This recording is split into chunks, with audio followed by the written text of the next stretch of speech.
নমস্কার বন্ধুরা, আজ আমি তৈরি করছি ভগবান গোপালের একটি সুন্দর মাটির মূর্তি।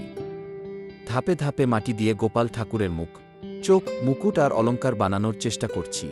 মাটি থেকে শুরু করে সম্পূর্ণ রূপ দেওয়া পর্যন্ত প্রতিটি ধাপে আমি যত্ন নিয়ে কাজ করেছি। আশা করি আপনাদের ভালো লাগবে। ভিডিওটি ভালো লাগলে লাইক, কমেন্ট আর সাবস্ক্রাইব করতে ভুলবেন না।